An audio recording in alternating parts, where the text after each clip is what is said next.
This prison was built by the convicts brought over here from England in that period between 1850 and 1868. 10,000 convicts were brought over here. Some of the crimes they had committed would astound you. Stealing bread, cheese, pieces of meal to feed their starving children. Most of them were out of work because of the plagues that went on in England and Europe. And they were brought over here. Many of them were skilled workers. Well, you can see the fine work it is. It was copied, actually, from the famous prison just outside London called Pentonville. Although outside, Pentonville looks much larger than this.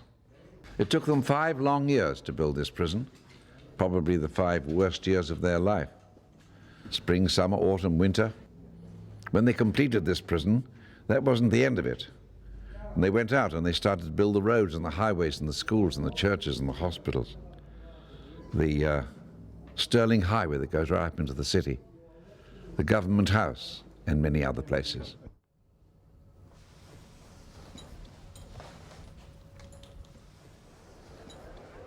We are now in Division 2.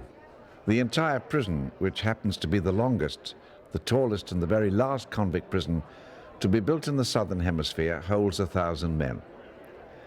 During the day, there'd be approximately 85 to 90 prison officers. At night time, a mere 12.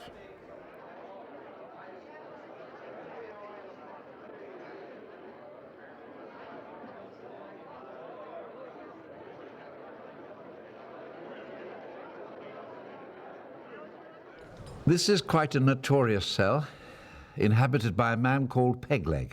Not his real name, but Pegleg was about 47 years old, never took a lesson in his entire life on painting, never went to school. He lost his leg in an accident. He was an ex-bikie, and an artificial leg was provided for him. And paints and brushes were given to him by the superintendent of the day. He believed in rehabilitation. And it's proven here that you can see some of the most beautiful pictures. There are a couple of pictures over to the left there, where we're now showing you there. Reminds a lot of people who come here of the great French impressionist Claude Monet. Beautiful works. And he left here several years ago, and strangely enough, Pegleg still comes back today to see his paintings. And on the ceiling, unfortunately, there were 6 paintings that he had done, and they have since been stolen.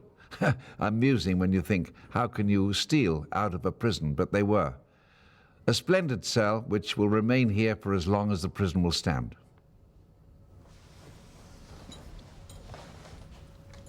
This is regarded as the most feared cell in the prison.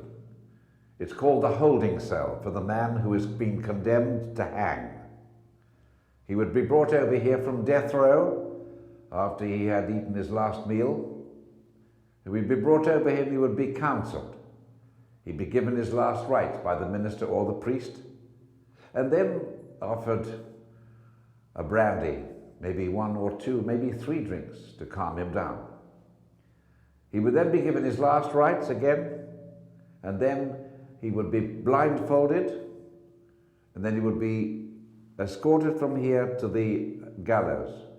There would be a flap which would be lifted so he could see his way from here to the gallows.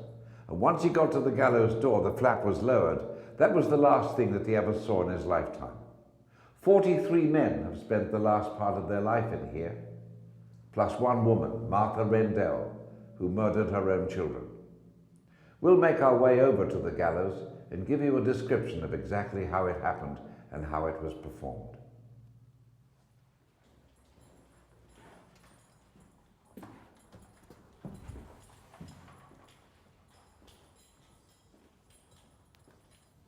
The gallows. 43 men have been hanged here. With this action, and the third of a second, the 3rd vertebrae had snapped. That was death. He was later lowered and the doctor declared the body dead. The coroner gave a second opinion. He was taken from here up into number 3 division and put into a coffin, if you could afford a coffin.